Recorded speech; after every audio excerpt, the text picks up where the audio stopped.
और राम जी खड़े हुए और गुरु वशिष्ठ को प्रणाम किए, गुरु विश्वामित्र को प्रणाम किए और धनुष का प्रणाम करते हुए परिक्रमा करते हुए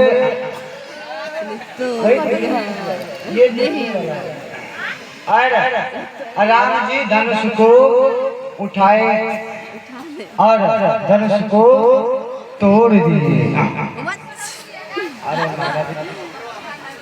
बोले श्याम रामचंद्र की।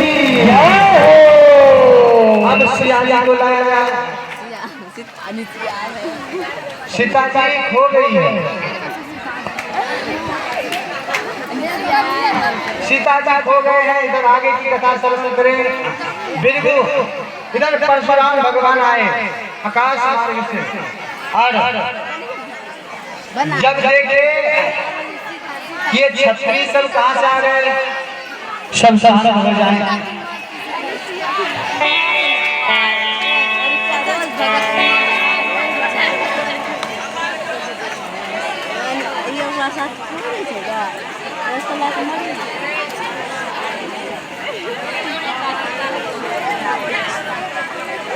सिया जी रास्ते में थे, खो गए। अभी जयमाला लेके सिया जी कब से खड़ी है, तब तक भजन नहीं खत्म हो गया।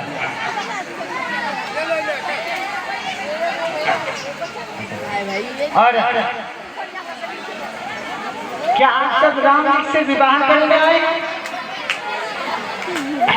देखिए राम जी से विवाह करने के लिए आए। क्या ठीक है? अच्छा सीता जी कौन है?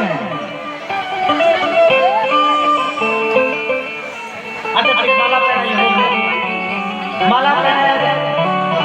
हरे ओम सहस्रशीर्षा पुरुषः सहस्राक्षः सहस्रपादः। बोलो श्यामपति रामचंद्र की। श्री रामचंद्र भगवान की। सीता माता की। सीता जी के जो सहेलियां हैं वही राम से विवाह करने के तत्पर हैं। ऐसे सब सखियां हैं। भोलेनाथ के भी सखियां थे जो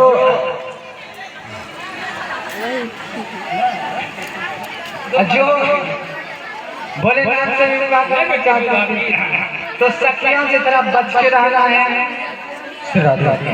इधर परशुराम भगवान आए हैं धौलागिरी पर्वत से और उन्हें मालूम पड़ा कि धनुष के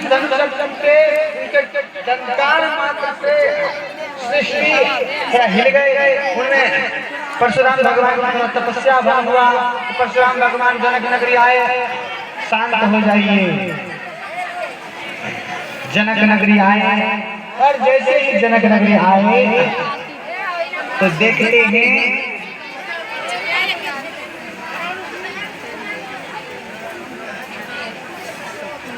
पहले आप सब बोल लीजिए तब हम।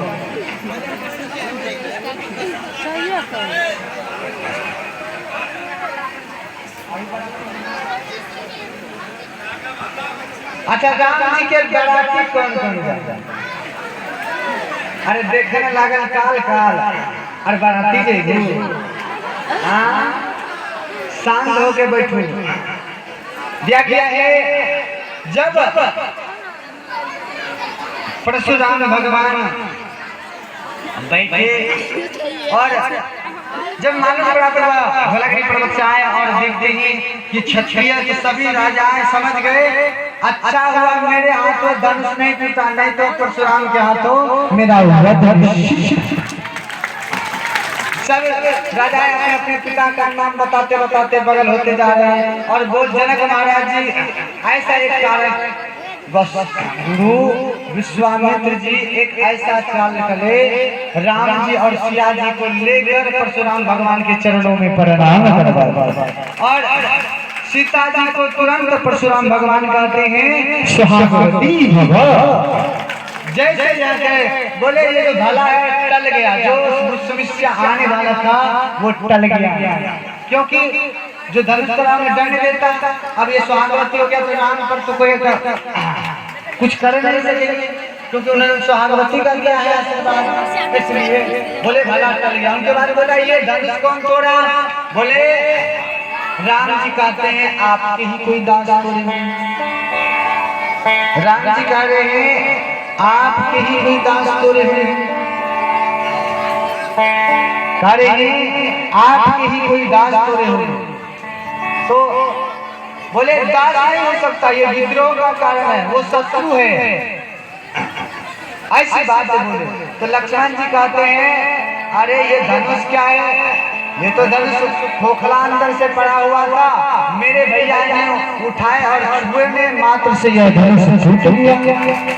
इनमें मेरा भैया क्या क्या दोष है? बोले अच्छा धनुष तेरे भैया तोड़े हैं ना, तो इन्हें अब हमारे प्रकोप से कोई नहीं बचा सकेगा। बोले प्रकोप क्या? हम बचपन में कई हजार धनुष तोड़े, तब उस समय आप कहाँ थे? बोले अच्छा एक समय की बात है, जब क्षत्रिय वीर परशुराम पड़ गए थे तो पृथ्वी माता का बोझ हो गया, धनुष बाण से बोझ हो गया था। उस समय भगवान माता पृथ्वी लक्ष्मण जी से सहायता अर्थात ये दोनों एक बालक का रूप, माता पृथ्वी बनी माँ के रूप में और लक्ष्मण अर्थात शेषनाग एक बालक का रूप धारण किया और परशुराम के कुटिया में गए। और परशुराम भगवान के कुटिया में जब गए तो इन्होंने कहा मेरा पुत्र है भगवान परशुराम, हमारे पुत्र को स्थान दें और कुछ ज्ञान प्राप्त हो जाए, और थोड़ा मेरा पुत्र नटखट है,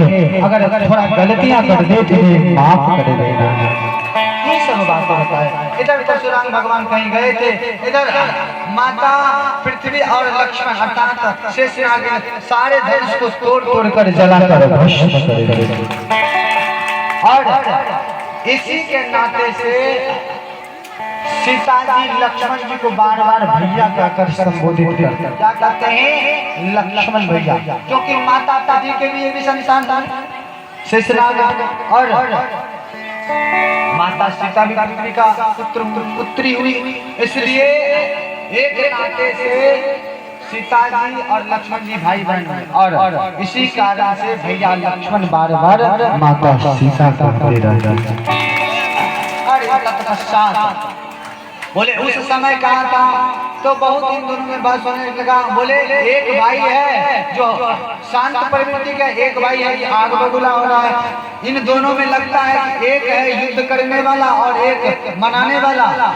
तो अंत समय राम के बारे में जाने, बोले ये धनुष वही तोड़ सकते हैं, थोड़ा संशय है। बोले परपंच, तो उनके परशुराम भगवान के पास नारायण भगवान का धनुष बाण, तो बोले इन पर परपंच चढ़ाइए, परपंच भगवान श्री राम चढ़ा दिए। बोले इन पर धनुष बाण चढ़ाए तो धनुष बाण चढ़ाए। तब कहते हैं प्रभु श्री राम, हे परशुराम भगवान बताइए अब ये धनुष हम कहाँ चलाएं? ये धनुष हम कहाँ चलाएं? जो आप धौलागिरी पर्वत से जो आते हैं वह तपोस्थल आपका ज्ञान भंग कर दे या फिर आपका अंत कर दे, क्योंकि रघुवंश में मैंने प्रण लिया है जब अगर तीर बाण में चढ़ा देंगे तो कभी ज्ञान में नहीं रहेंगे। ये हम प्रण लिए हैं। अब बताइए बाण को क्या करें? बोले मेरे तपोस्थल को अगर आप भंग कर देंगे तो हम एक ऋषि के कारण ये श्राप लगा है, इनके कारण हमको रात्रि में धौलागिरी पर्वत पर रहना पड़ता है, दिन में पृथ्वी लोग विचरण करते हैं, इसलिए हमें ये तपोस्थल का जन्म लिया। और मेरा भी अंत ना करें हे रघुवर, हे नारायण, अगर ये जो है उत्तर दिशा की ओर छोड़ दे, वहाँ पर एक राक्षस है उनका वध हो जाए, और उन्हीं के धनुष के कारण राक्षस का वध हुआ। उनके बाद महाराज दशरथ जी, महाराज दशरथ जी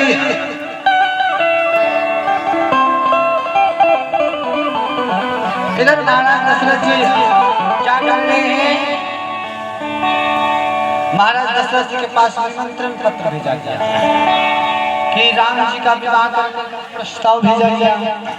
बोले इनका विवाह हो गया, परंतु विधि पूर्वक भी होना चाहिए। तो विधि पूर्वक विवाह इनका होने के लिए जा रहे हैं। पत्रिका भेजा गया। जब पत्रिका में गए तो जनक महाराज के जो गण गए थे द्वारपाल, वो क्या किए, एक डोम के घर से बोले ये जो है महाराज दशरथ जी का घर है। बोले जी नहीं, उनके डोम का घर है। बोले अच्छा, जब डोम का घर इतना सुंदर है तो महाराज दशरथ जी का कैसा है? अयोध्या नगरी में कोई ना बड़ा ना कोई ना छोटा, कोई सब एक समान थे। इसलिए ऐसी बात है। और अयोध्या पहुंचा, सुमंत जी को पत्रिका मिला, सुमंत जी महाराज दशरथ जी को दिए और इस पत्रिका का पाठ किए कि राम और लक्ष्मण का विवाह हो चुका है और विधि पूर्वक आप विवाह करें।